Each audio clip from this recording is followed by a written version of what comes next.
So coming out of this game and watching the game, I almost feel like, man, these guys realize how good they can be, and everything we want out of this season is right there for the taking. It was goosebumps, like, from the jump. Quarterback sneak right side, touchdown, Penn State!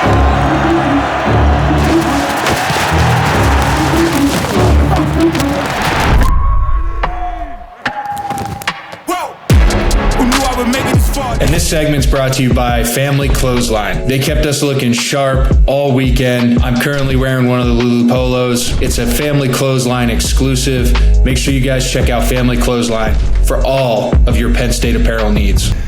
What's up, folks? How we feeling? It's Sunday, right after the game. Took a long day of travel for me yesterday. I actually came home after the game, so I didn't get up here until like 4:30 a.m. and have been slowly but surely recovering throughout the day, B. But it was a hell of an atmosphere, dude. Like, I know you got the newborn at home. You got to know what you do. Yeah, dude, it was – bro, it was legit. It felt good to be under the lights, Beaver Stadium, the whole nine. The boys got it done.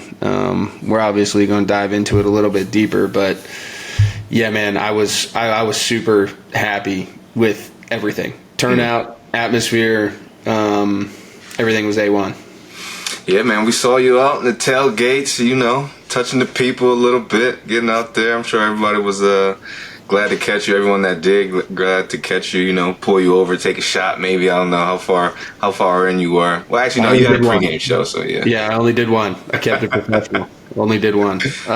Speaking of which, go ahead. I was going to say, the day you do go in a little bit, I got to make sure I listen to that pregame show. Yeah, you did. Funny. You and Jay. That will be good. That will be good. Yeah, I don't know if I'm ever going to do that. There's a potential. Professional, maybe. Professional guy right here now. Yeah, I try to be professional, but there might be because we're actually shooting that pregame show in the beer garden on the backside of the stadium now. So maybe if we get a first round playoff, we'll get a little more like McAfee type vibe to it. Yeah. Jay might be taking his shirt off, standing on the table or something. But yeah, dude, you touched on a great point. We'll get to it here. Just knocking out our sponsors again. Super thankful for all these folks putting their faith in us to get the message out. But we'll start off with Ziebart. Obviously, we do the Ziebart Defensive Play of the Week every week here on the Pocket. We got a lot to choose from, filter through. I don't want to spoil it, but defense looked really good, especially in the second half there. A lot of sacks, a lot of disruptive pop plays. So that was great. But Ziebart, anything you need for car detailing, cleaning, the whole nine, they take care of you there. And then you mentioned it, Family Clothesline, Wise Markets, and Hidden Still, specifically the blue-white bourbon. We shot a bunch of content surrounding all this stuff. I went into Family Clothesline on Friday before the parade. Got some little dudes stoked out on some Drew jerseys, and Family Clothesline does a great job. They're industry standard with their kickback to the players for jersey purchases out of their store from an NIL perspective. So was able to get those guys going and put that initiative out there for you folks. If you're in town looking for a new Penn State jersey, get your favorite players. They can order all kinds of numbers, whatever you want to do, whoever you want to support. They can get it printed and sent out to you. But it's a really good program, and they really do put the athletes first. So I want to highlight Caroline and team there down at Family Clothesline. Wise Markets, we were doing the tailgate of the game. That was great. Interactive fans, they loved it. Got them a big box of goodies, big, fat gift card for next week. They were cooking up cheesesteaks, so I'm sure they're going to be getting some goodies for next weekend. And then we obviously we're out handing out Hidden Still and a few other products that also put a big emphasis on NIL initiatives in terms of rebates of sales of products that go back to the collective, which ultimately filters down into the players' pockets. So sweet little marketplace for fans to participate in NIL passively, rather than going out and getting your Basil Hayden's or your Jack, go get you some Hidden Still. Rather than going out and getting your Tito's or whatever, go get you some Boyd & Blair vodka, so forth and so on. So if you haven't seen those clips, check them out on State Media. But had to pay some bills there. We're super appreciative of our sponsors. They let us keep doing what we're doing, so it makes it fun. And with that, vibe check, dude. Kind of what we talked about at the beginning, but top 20 matchup, under the lights, white out, ... energy. Thankfully, we can put that phrase behind us because it was a little corny for me, but I liked it. 17.5 point favorites. Didn't quite cover, but, standing there watching that game, I did not have an ounce of anxiety the whole time. Yeah, I felt very, very confident. But what did you see, B? Like, what was your feeling as a bystander taking it in from TV, like just your vibe? Yeah, I mean, you said it right there, and we gave Coach Belima a ton of credit as far as like, hey, 17.5, that may be a little steep, and obviously we didn't cover that, but as you said, no anxiety. I felt like we should have and could have.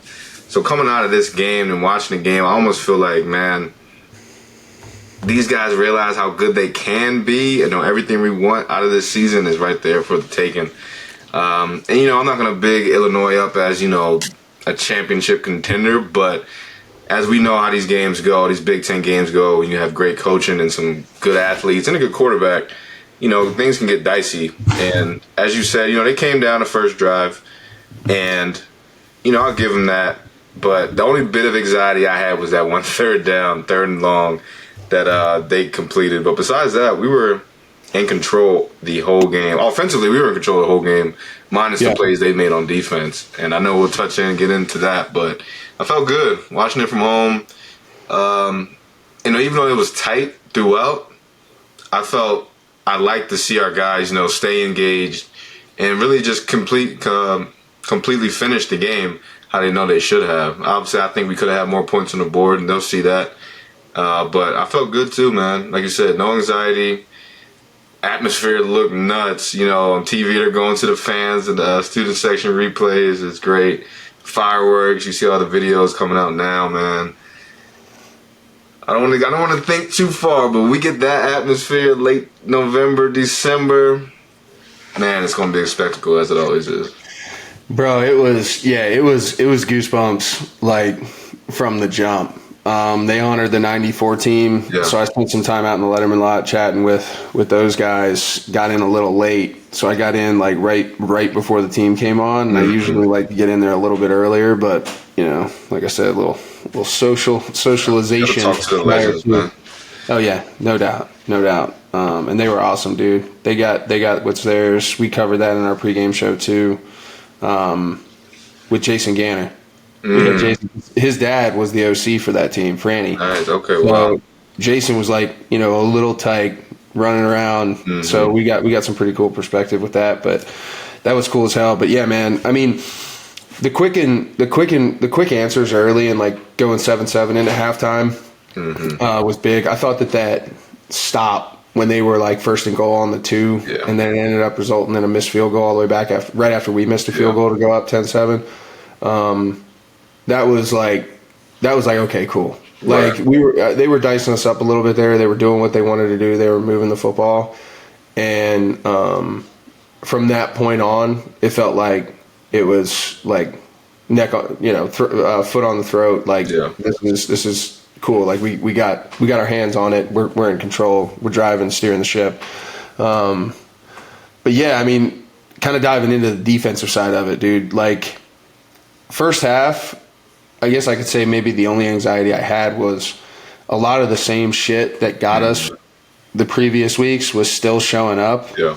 And I was extremely flustered with that. Like just playing man coverage 8 yards off over number 2, and they were just throwing tosser. Like they weren't doing anything. And then they would go 3-by-1 and run like I call it like a sloppy glance, but it's like a 5-step slant that just turns into like an in cut on timing. Gives you a little bit more depth depending on the situation. If it was 3rd and 8, that's kind of what they went to. If it was like 3rd and 4, they kind of just ran your traditional tosser. But, I mean, they were getting clean releases, no pressure, outside, like the guys were outside leverage, and they weren't playing with a low hole player. It was there's no insulation on the inside. Yeah, there was like they wouldn't even rotate the safety down to that side to kind of protect that, and it was just a glaring gap. And like those things showed up against Bowling Green. They showed up a little bit against Kent State even. Unfortunately, they just really weren't able to really get in any type of rhythm because they were with their third string quarterback. But, those were things I thought were corrected. And they just didn't quite they obviously didn't correct it. Yeah. Like plainly, they obviously didn't correct it. And that was the only frustrating thing. And then still a little bit of lack of creativity, but then dude, I looked at Jason, the second series of the second half, halftime. I don't know what happened in that locker room, dude, but they got creative as hell with Abdul. Yeah. A little bit more, I'm not going to say risky, but ballsy, with different blitzes. I think the Jay Reed blitz, I haven't seen the all-22, but I was pretty sure that Jay Reed blitz came where he got the sack came from a Will Week safety boundary pressure look, which we haven't put on tape, or I didn't ever realize it, or if we did, it didn't hit home. But just the timing of it was really unique. Yeah, he's good. He's good around the ball. They touched on that on the broadcast, and obviously with KJ Winston out, Reed is taking a little bit more on the back end, the deep end, safety, free safety. But man, like we saw at West Virginia, when he's around that ball, he's a speeding bullet. Closer to the line of scrimmage, almost reminds me of a Petrie, number 5 from Houston. A hitter, can guard, but he's going downhill blitzing is when he's best, and that's what Reed is right now. That was beautiful sight, man. Yeah, and then Kobe King came out with his hair on fire, dude. He played probably the best game he's played in a Penn State uniform. A couple of those plays, just sideline to sideline, got outflanked on some swings, on some just swing passes, and he was able to still fight through any type of block or presentation or pick that was there and get those guys before they got 2 or 3 yards. He looked really good. He looked fast as hell. Shoot, I was vocal about this on Twitter or X, and we talked about it last week regarding ourselves and the kind of the QB rotation or whatever you want to call it. Yeah, he deserves to be on the field all game, bearing any injuries or he's winded. That's the general right there, 41. Yeah. You see him making calls at the line. He's pointing things out, and that's the type. We're getting into Big Ten play. We need the best out there all times, and you can just see it, as you said. He's flashing sideline to sideline, pass game, run game. That is the general. I'd like to see us get into that, form of hey, these are the guys we're rocking with, and everyone else still play your part. But yeah, Dom was banged up, so I haven't seen Dom. You saw a lot of. I think you saw a lot of those reps that may have gone to him go to Kobe, but. Tony played well as well. Tony played well, and that's what I wanted to get at. The one thing I see with Tony is he's always around the football. He's, obviously his athleticism shows up consistently, but when I watch him, sometimes you see that young pup, not super polished. Yeah. He'll arrive and then he'll just throw his arms at it and miss stupid tackles. It's not for lack of effort because, I said, he plays with his hair on fire. He's all over the place. He's to me, I would describe it as he's just not super polished. Mm-hmm. A guy you played with, Mike Hull. Mike Hull had to be super polished, but Mike Hull was polished. He knew what he was doing, and he could get everybody else in shape. And I'm sure, or in the right position. I'm sure he helped you out a lot too. Get into your comfort zone, and then you eventually elevated into that, and then Jason did, and so forth and so on. But to your point, you need somebody to do that. And that's where I've been waiting for, whether it be Kobe, whether it be Dom, whether it be somebody. It just has to be somebody. Has to show up and be that polished linebacker that can make up for some of those young pup type mistakes by Tony. And it seemed to work out. It seemed to gel really well there again in the second half. And that was like I said, super surprising, dude. It was it looked like a completely different team. And then subsequently, on the back end, just some stuff I was noticing, a lot of that, off man that we were playing over number 2, they were in 3-by-1, whether it was number 2 and 3-by-1 or number 2 and 2-by-2, you could see Jay Reed and Zakee Wheatley, literally, looking over there at the nickel, or if they went corners over, whatever, if it was an upside, screaming at them and like, get up, like get in their shit, which was cool to me because that I would say those guys like are probably some of our a better portion of our defensive unit. Like I feel really comfortable with our DBs, and I think you could almost say like I would live and die by them making mistakes in man coverage because I think they're going to make more plays than they're going to get theirs more than they get got. Like point blank period.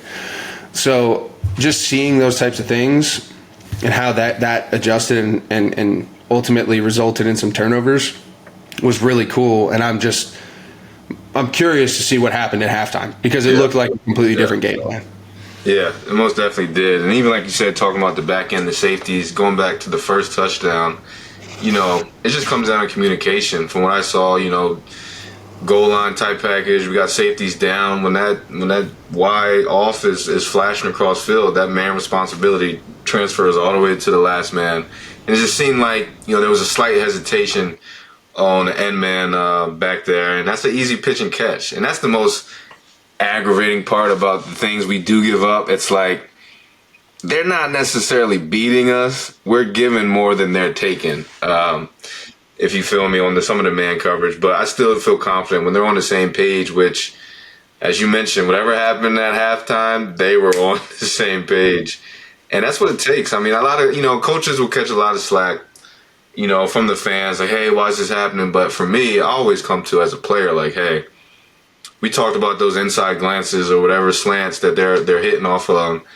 As a linebacker, no, but bearing the coverage, obviously you can't just run rogue and do what you want. But as a linebacker, it's like, hey, if I know we're getting killed on these slants and I have the opportunity to, break out, 2 goes out, 1's coming back in and get in this window, that's where you start to cheat and you feel your way through the game. And that's where I think, a Kobe King, having the most experience, and a young Tony will get there, but needs to play the game, needs to get those reps. To where you start feeling the game and you're not just running the calls that's being called. And that's where some of that experience will come. And I'm sure our guys will get there. But, as you said, we made adjustments on those inside slants. And, it was a beautiful sight, a big moment in the game. Yeah, I think that gets us right into it. Just talking about those second half adjustments, some of the plays, we had a bunch of sacks. Abdul had that forced fumble to kind of close the game out. But I think, for the Ziebart defensive play of the week, this week here on the pocket, I think it's got to go to A.J. Harris. Yes. And that interception. And we were actually fortunate enough, I'm having a hard time finding a clip online for this clip that shows like the big picture, but I did kind of see something post game highlight about it, and I got a good grasp of it. So this is going to be sideline view type stuff, but fantastic play, a lot of communication, 3-by-1. They kind of passed that. They passed that first crosser over. AJ just kind of folded with him for like 3 or 4 steps, and then got back into that second slant window. And Altmaier hit him right in the chin. He almost came and blamed the QB because, as you said, he was eating off of it all game. Yeah, it was like he definitely had a. It was one of those things where I think he was just in a rhythm and was like, okay, like I've been hitting this all game. Like I've been there. Like I've done that. So here we go. This is your Ziebart Defensive Play of the Week. Brought to you by Ziebart. Anything you need, car, detail, your vehicle's best protection. Make sure you guys check out Ziebart. They will get you all teed up with that. But here, without further ado,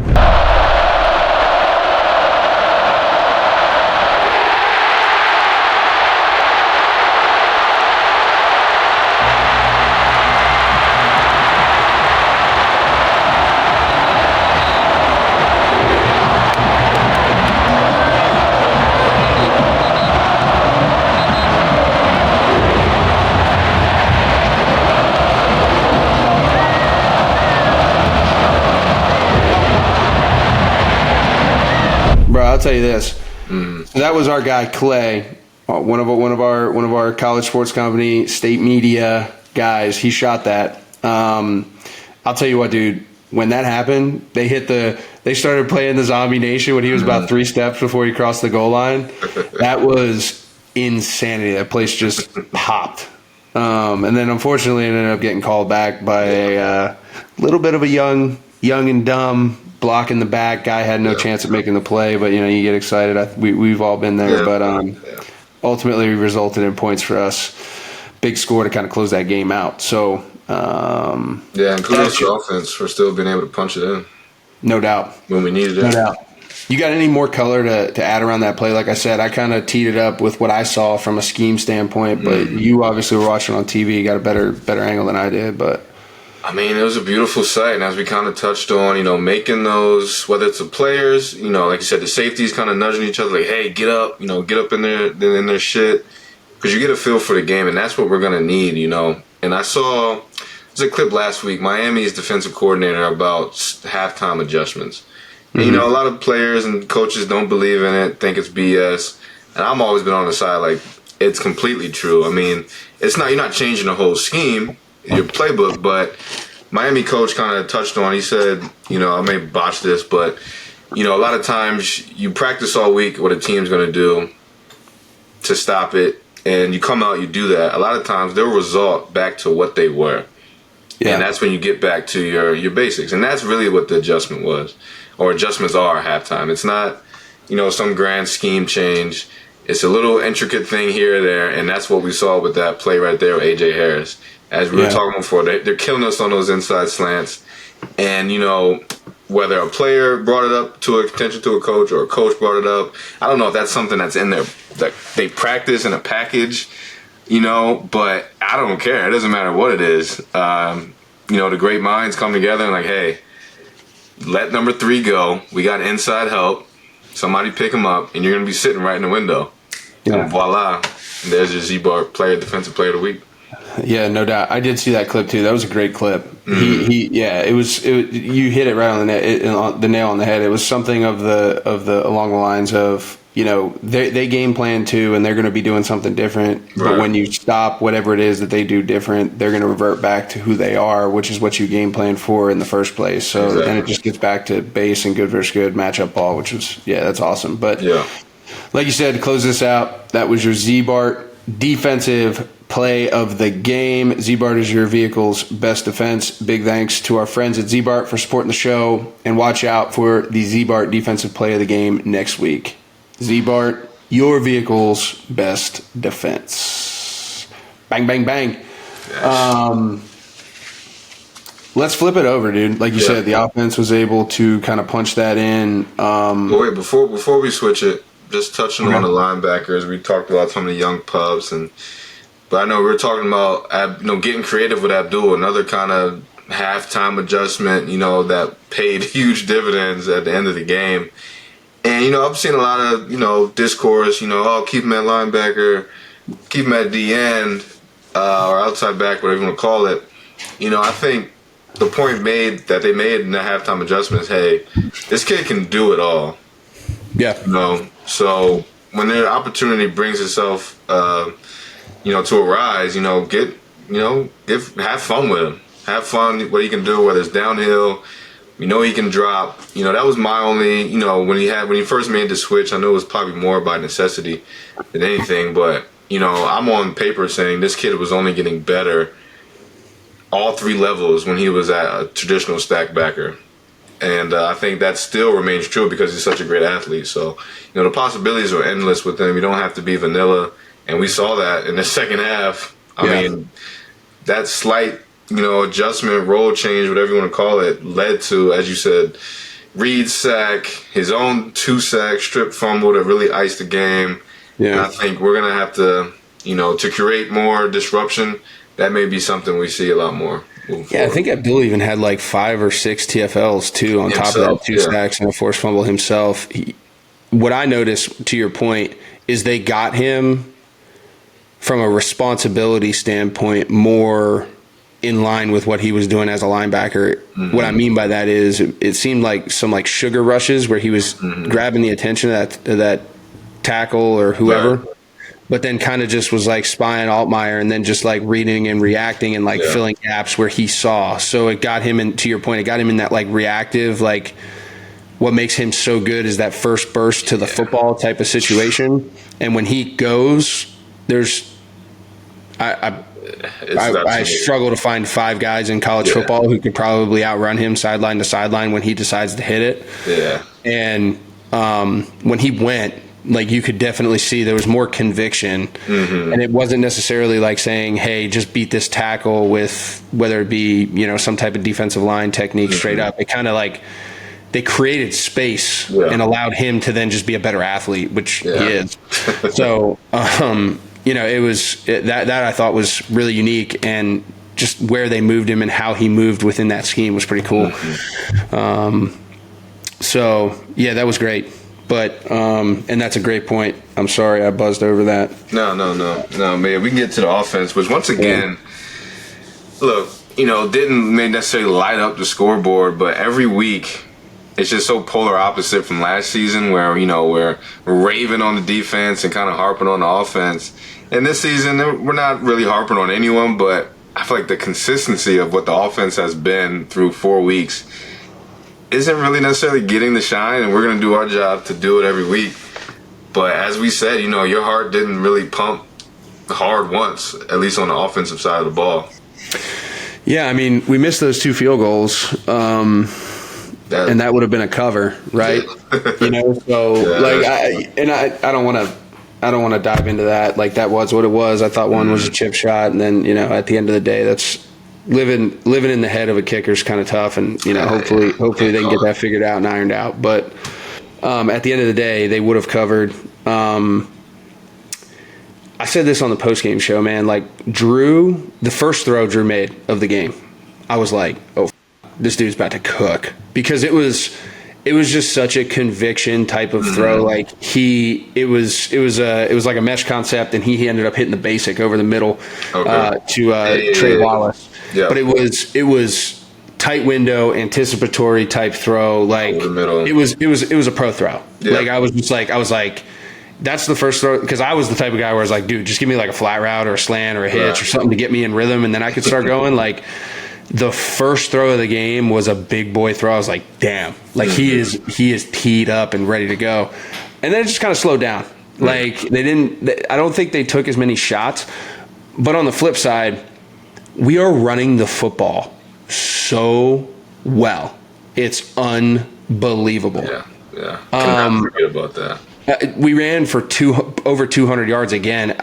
I think the West Virginia game, we were probably damn close to 200, if not over 200. And if that's the case, then we've ran for 200 yards plus every single game this year.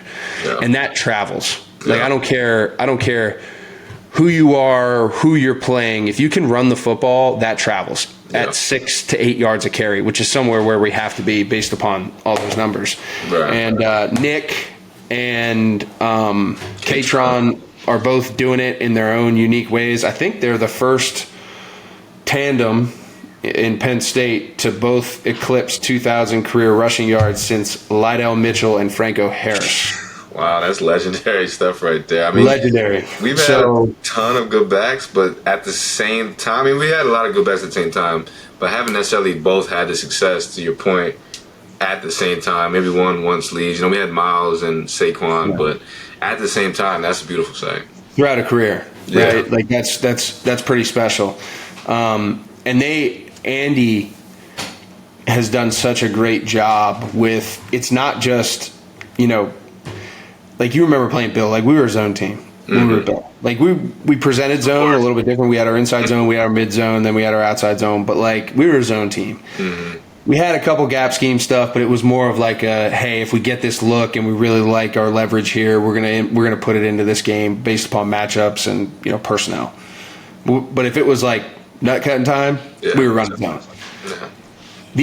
Andy does such a good mix of, like, creative gap scheme, pin and pulls, and counter schemes and edge, like jet sweeps that are more like outside zone-ish. Like, he does such a good job of mixing up the looks, but from a presentation standpoint, but an execution standpoint, keeping it pretty simple. That's that Dairy Queen ice cream. Dude, it is. It is. He's right about that. And to his credit, he's not only talked that shit, he's lived it. So. And kudos to the guys for, like you said, executing.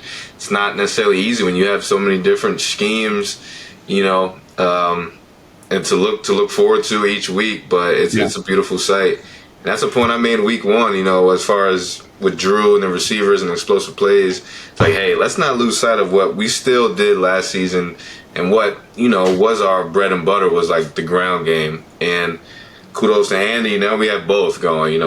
Yeah. Drew and the guys are doing their thing over the middle, as you said, but let's not gloss over the fact we're ripping off 6-5 yards a pop.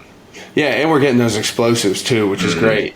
And Nick looks really good. Yeah. Katron seems to be doing the same stuff that he was doing last year, and just in his own way, just being quiet. Mm-hmm. Kind of reminds me of like Evan Royster. Just like quiet, like they're a little bit different body types, but like just in terms of production and how they run the football, like just kind of reminds me of Ev. But yeah, not really getting knocked back at all. Huh? Not really getting knocked back. They can talk about his weight. He's like fat man, what they call him, but yeah, he's gonna fall forward and lean on you. Yeah. And the other thing is Tyler Warren. He's gotten obviously a ton of press, ton of praise. All well-deserved. So, yeah. But what you're seeing is with him becoming more of a focal point of the offense, his pre-snap motion helps the run game because it displaces the second level. They respect it so much. Yeah. We go across, we come back, we go short mows, we do it all. So putting all that on tape, you have to respect it, because if they go across and you're not respecting it, they can out leverage you and gas you that way. And then if they come back and you don't bump over, then they're just going to run it backside. We did that, which I thought was really cool. A couple plays that just caught my eye. I can't remember the exact ones, but a couple plays caught my eye. I was like, oh, I like that. It was just a little short sugar mow after they had shown cross formation motion prior to, and you saw the Illinois linebackers displace, and then they ran it back door where they were. So it's a beautiful thing of just watching it all kind of work together, and then it ultimately has resulted in some of those those third down plays where we were running those like picks to the flats that ultimately resulted in some first downs for us. So it's really cool to see, man. I love it. I can't wait to nerd out over it even harder probably at the end of the season if I can get my hands on some all 22. But the offense is doing a damn good job, and that the run game travels. So I'm excited about that. Yeah, and the guys on the outside, not the same explosive plays, explosivity that we like to call it this week, but still, some chunk plays, as you said, over the middle. Drew made some great throws to the sideline. Missed a few that they'll want back and know they should have. But once again, that confidence is still building. And I think it's only going to pay dividends. Like you said, those third downs, little rub plays, we didn't necessarily execute on all of them, but that's what I like to see. We see that the answers are there. Drew knows where to go. And, as we get into Big Ten play, those plays are going to, mean all the world. But at the same time, we run the ball the way we have. It takes a little bit of pressure off of everyone, really. Yes. And what I loved about Drew, I saw some beat guys notes. So like Drew reverted back to his old ways a little bit, like all that stuff. Like, listen, man, the way I see it, in a lot of ways, when Drew made those mistakes, the next 2 or 3 throws were what they needed to be, how they needed to be, with conviction. Mm-hmm. Whereas last year, I think when that stuff started happening, it kind of spiraled. Yeah. And that's the maturity. Like, I think he's getting to the point now where it's not his memory is becoming shorter. He's still next play mentality. When he gets the call, he's taking it one play at a time and executing to the best level, with an understanding now, a greater understanding of kind of everything that goes into it. Yeah. Time of the game, down and distance, situational football, the score, what do we need, what do we don't need.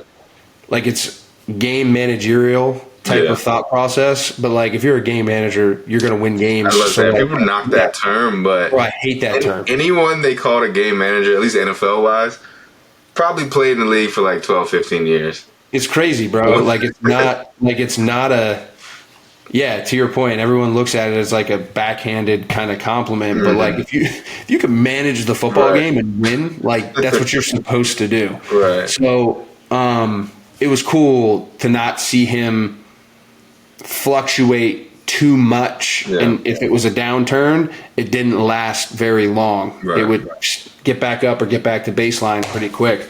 So the environment, first test of the year, top 20 matchup at home, a lot of expectations. It was a good, okay, if that's the floor, I'm cool with that, especially with what's coming down the pipe here in the next 5-6 weeks, which is going to ultimately dictate a lot. Yeah. And some madness that's been happening, all year. I think that gets us into a good transition as well to the last segment of this pod. Quick and easy. Like I said, I got to catch up on some sleep because I had a hell of a week, and I missed the mailbag. I was sitting in the parking lot at like 1 o'clock. I didn't want to put a mailbag out at 1 o'clock on Saturday night. So we'll make sure with this noon kickoff coming up against UCLA, and we'll touch on that a little bit too. But we'll make sure with that noon kickoff, we get a mailbag out right after the game. So when you guys are all tuned up, fresh, got some shit to say, we want to hear it all. Yeah. And if you don't see it for whatever reason, or if you're just waiting for it, don't be afraid to hit us up. Yeah. We're everywhere. Hit us up with the questions. Hey, where's the mailbag? Or just shoot the question directly.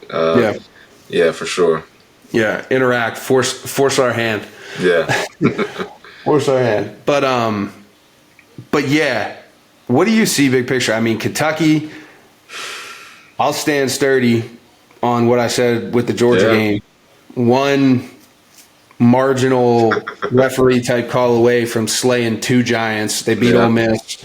Talk about one of the hottest teams in America. People thought them and Lane and Jackson Dart were going to be rolling. They ran into them Kentucky boys. Yeah. They had something up for them. GP. Dude, I texted him after that game, like anecdotal now. He sends a video when they missed the field goal, and he's going nuts. And I was like, GP, if I have to hear about this the rest of the week in meetings, I swear to God, I'm going to buy a plane ticket to Lexington and duct tape a fucking sock in your mouth. And he goes, I said, but enjoy it today, though. Right. And then he goes, enjoy it today. I'm going to be telling my kids about this. Oh, that's good stuff. It was so good, man. That was a great game. Like you said, Ole Miss was rolling. Like you said, Jackson Dart looked great. Shoot, he was leading the nation. I think QB yards, not mistaken. Yeah. But yeah, Kentucky. I mean, it was a tough game. I'm not going to say that they rolled them, but they came out on top, which is tough to do. Like you said, going against two big dogs, kind of, gut-wrenching endings, or one gut-wrenching ending to kind of bounce back. That's that maturity you like to see out of a squad.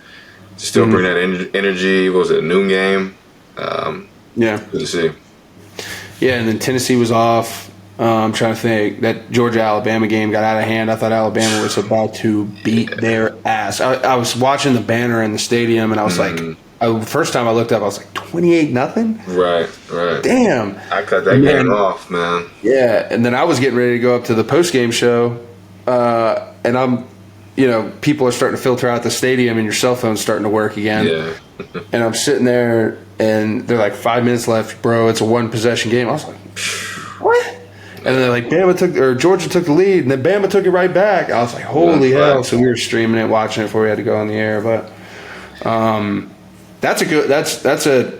because Georgia's got Texas still. They probably an Ole Miss or Tennessee. I'm not studying Georgia's schedule like that, but they probably have 2 or 3 more games that could easily not go their way, and that's knee chattering time for them. And subsequently, that's how a lot of these teams in the Big Ten probably have to feel, right? Yeah. But shoot, man, going back, you just mentioned Texas. Outside of them just winning, they're gonna have a little situation that goes on. That boy Archie's looking good. I don't know, bro. No, does he? Well, obviously, depending Quinn's health, and I hope they don't rush it because it was a mid-section injury. I don't know, man. The kid looks good. I know he hasn't had the competition yet, but and I think he's honestly okay with everything that's going on, for everything I hear and what he wants to do with Sark and all of that. I will say, because of how unique of a situation that is, because of the transfer portal and because of a lot of things that have transpired, like you said, from the quarterback position, since the transfer portal, really. Like, Sark, Quinn, and the Arch and the Manning family have handled that situation as well as anybody I've ever seen. Like, it is playing out so well. Because at the end of the day, dude, he blows out whoever the hell they played last week, and then he threw a couple picks, made some mistakes, and then he looked cleaner. And Mississippi State, they're probably worse in the SEC, but and he did what he looked better. But like at the end of the day, dude, like that's Quinn's team. Like Quinn took him up to Michigan, beat the fuck out of Michigan. He beat Bama last year. He took him into the college football playoff. Like, I think think about it, dude. I mean, Eli, Arch, and all them, they held out to get to a different situation than where they're very tactical. Like that family, and hats off. Like they think very well ahead. And like, situation. Next year, it's going to be a situation where it's going to be Arch's team when Quinn goes to the draft and is a first round pick. It's going to be Arch's team. But what I will say to your point that is big. They are one of the few teams in college football that can win a national championship with their backup. Yeah. Which, that again, hats off to Sark being able to handle that situation. I don't know many programs where, because of how the season's kind of transpired, that you're very, very confident, and that's where Arch gets a ton of credit, going in there and earning the respect of the rest of the team. And I heard Sark talk about it after the game, but he's even positioning it perfectly. Like, I don't think it's a quarterback controversy. Anybody that's talking about it's just fishing for fucking clicks. Like, it's Quinn's team. That's the best team in college football right now. Resume, way they're playing, whole nine. And I'm happy for Arch, but that's a dangerous football team, and I think their best chance is with Quinn. But if for some reason Quinn can't finish the season, they're not skipping a beat with Arch. Yeah. Which puts them in the driver's seat. Yeah, 100%. That's number 2 right now. What'd you say? Yeah. Well, yeah, but I mean, but think about it. The last national championship game that they played in, Colt McCoy goes down in the first series. Was that Vince Young year? No. Who came in behind Colt McCoy? It was Garrett Gilbert, I think. Garrett Gilbert, okay. Yeah, I remember watching that game because my little brother Brandon was a Texas fan at the time because it was post Vince Young. So I was watching the game, and something happened, and they were playing Bama. It was I think it was Nick Saban's like first or second national championship, and Colt got folded and separated his shoulder and was done. And then it was just a fucking ass whooping for 4 quarters in the national championship game. So some scars for the Texas fans out there. I'm probably bringing some up, but you've learned from your past mistakes now with how you've brought up the young Padawan. Young Anakin's just sitting there ready to go. Right, yeah, truthfully ready to go, and he has, like you said, good demeanor about it, everything, which bodes well for them. But Bama's popped up number 1, obviously. Texas sitting at 2. Ohio State did their thing against Michigan State. That freshman kid, Jeremiah Smith, it's gonna be fun to watch how we play him. But you know, him and Ryan Williams from Bama are having a competition right now. Do not look like freshman 18, 17-year-old kids. Is it fair to say that the 2 Biletnikoff finalists could be true freshmen and one should be a senior in high school? Maybe Travis Hunter falls in there. I don't know if those numbers. Maybe they will. But that would be cool. That would just be awesome. Bro, how crazy would that be? It's very much could be possible. Shoot, man. But Tennessee at 4. Georgia falls at 5. Oregon at 6. Did the thing against our next opponent, UCLA, 34-14, 13, I believe. Thought UCLA may play them tougher, but maybe I'm just not giving Oregon as much credit as they deserve. They look pretty darn good. Yeah, Oregon. I want to see them get tested. Yeah, what's their first? I'll have to look it up. I got to see whatever their first. They play Ohio State this year, right? If I'm not mistaken, let's see. I think they might play Rutgers before that too. I would playing good ball right now. Yeah, I would. I think they have I would categorize Rutgers as a good test. Yeah, for sure. Rutgers looks really good right now. Yeah, Oregon has Michigan State, then Ohio State, the next 2 2 weeks. Then they have Purdue, Illinois, and then they still play Michigan. Oh, yeah, that's right. Rutgers doesn't play anybody. That's why, that's why I brought their name up. They don't play any of, they don't play Michigan. They don't have Rutgers, but they do have. Yeah. Anyway, the Ohio State game's coming up, like you said. That's gonna be good. Rutgers plays Nebraska, Wisconsin, UCLA, and USC. Yeah. USC was in a little battle for a little bit this week, rallied back against Wisconsin. Yeah. But the Big Ten is gonna be good football down the stretch. Put it that way. That's what I like to see, man. No, I love it. I truly think this is gonna be more of you're gonna have one team that's earned it, and then the championship game is gonna come down to the last 2 weeks of the season. Yeah. That's what I think it's gonna be, which is sick. Right. I love it. The way it should have been the last few years. Yeah. It's really consequential the whole way through the schedule. I guess I jumped the gun. You brought up a good point. I guess UCLA. Just quickly to close out here? What are you looking for? What do you expect? Big noon kickoffs coming to town. It's a noon game. Coming off a victory. I'm not teeing it up, but I'm saying coming off a emotional top 20 matchup victory, first test of the year, first real test of the year. The whole nine. What are you expecting? Potential things to watch out for? I guess before what I'm expecting, I'll say what I'd like to see is these guys get to the tape, and defensively speaking, look, man, we have the chance to be elite, a lot better than what we're necessarily putting on tape for at least a half of a game. Because we see the second half of these last 4 games has been tremendous. So what can we do to kind of bring that out the gate? So they trying to close in on that, and I think they can do that against UCLA.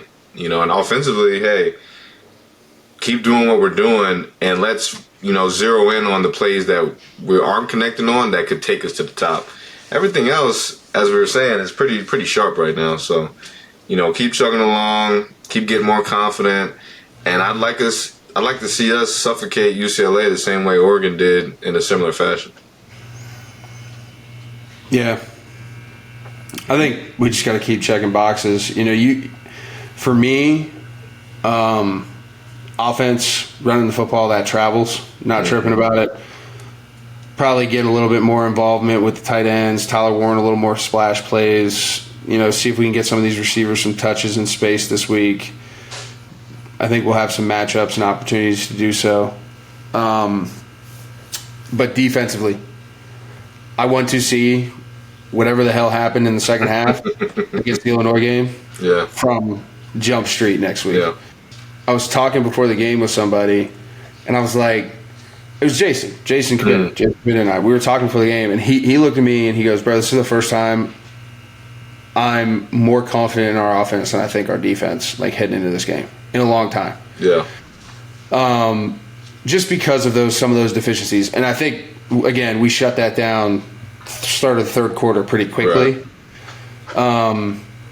But that's what I want to see. Now, can we carry it over? Same thing, I thought we corrected some things, but it really kind of got covered up because Kent State was that bad. Mm-hmm. And then some of the things from, really it was 3 weeks with the bye week. Yeah. It bit us in the ass with a pillow fight we shouldn't have gotten in with a Bowling Green team.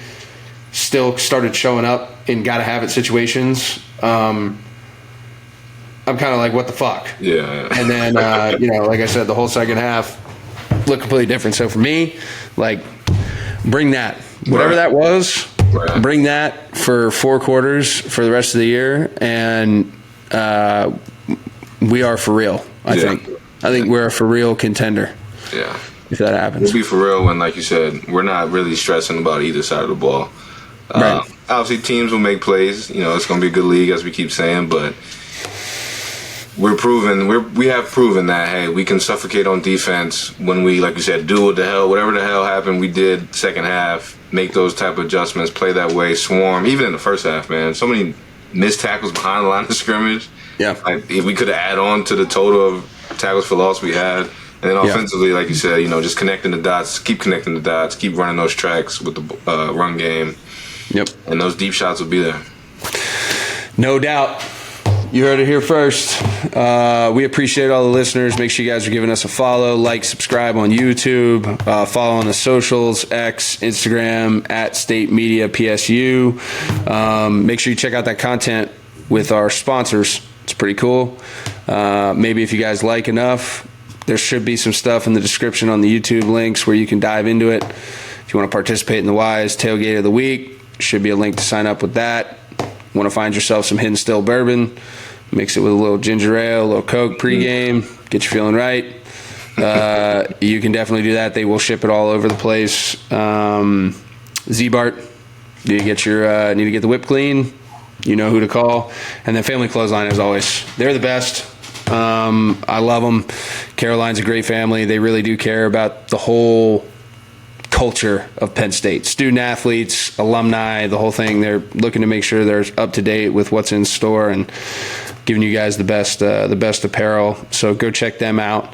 Apparel options. So go check them out as well. But we appreciate it as always. B, thanks again for rapping with me. I love doing this with you every week. And we will be chatting after big noon kickoff. 12 o'clock, Penn State, UCLA. Let's do it. Talk to you guys then.